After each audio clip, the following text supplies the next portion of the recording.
Hello, this is Tony Heller from RealClimateScience.com discussing some dramatic climate change which occurred during the 1990s. This graph of Arctic sea ice extent was published in the 1990 United Nations Intergovernmental Panel on Climate Change report. It showed that sea ice extent during the early 1970s was much lower than it was during the 1980s and the 1990s. Extent in 1974 was almost 2 million square kilometers lower than it was 5 years later in 1979. But from the same organization's report in 2001, they completely altered the data. Now, sea ice extent during the early 1970s was much higher than it was during the 1980s and 1990s. In the 1990 report, they showed an increase in sea ice from the mid-1970s through 1990. But in the 2001 report, they turned that into a declining trend. In 1990, the ice was increasing, but by 2001, it was sharply decreasing during that same time period. When the climate doesn't behave as climate scientists predict, they simply change the data. Now let's look at the global temperature graph from the 1990 IPCC report. It showed a medieval warm period and a little ice age, and the warmest period of the past 1,000 years occurred around the year 1200 AD. But by the year 2001, the IPCC had erased the medieval warm period, and they also erased the little ice age. They replaced everything with the hockey stick. Dr. David Deming of the University of Oklahoma gave some interesting testimony in the U.S. Senate about this. He said, "I had another interesting experience around the time my paper in Science was published in 1995. I received an astonishing email from a major researcher in the area of climate change. He said, 'We have to get rid of the medieval warm period.' Apparently, the historical record didn't suit somebody's agenda and it had to be changed." He also reported how he was contacted by a reporter for National Public Radio.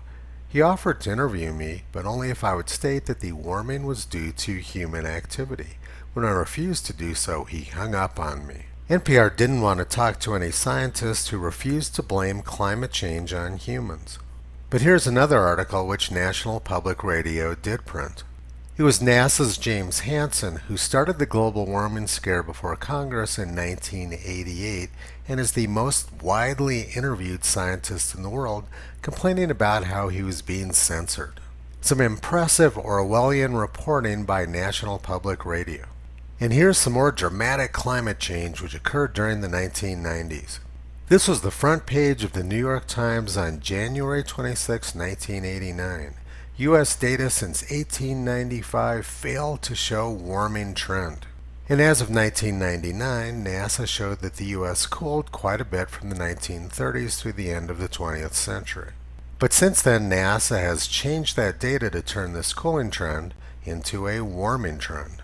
This is the 2001 version of the NASA U.S. temperature graph, and you can see that much of the reversal had already occurred by that time. But since 2001, NASA has continued to tamper with the data, further cooling older years and further warming more recent years. This picture gives us a hint as to what caused the dramatic climate change of the 1990s. This is a photograph of my good friend Dr. Bill Gray from Colorado State University, who passed away 5 years ago. He was considered the world's leading tropical meteorologist and the man who invented modern hurricane forecasting. In 1993, Dr. Gray was contacted by the new Vice President, Al Gore. Gore invited Dr. Gray to a global warming conference he was holding in Washington, D.C. Dr. Gray said he would be happy to attend, but told the Vice President that he wasn't a big fan of Gore's global warming theories. Dr. Gray had been funded by the U.S. government for decades, but after that conversation he got his funding cut off and never got another penny out of the government.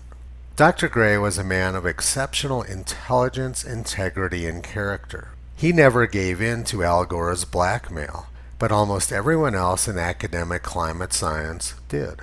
And now Google is censoring anyone who tells the truth about the climate scam. But that's not going to stop Toto from telling the truth about climate, which he's been doing for the past 13 years. You can visit him, Curie, and Caesar on the web at realclimatescience.com.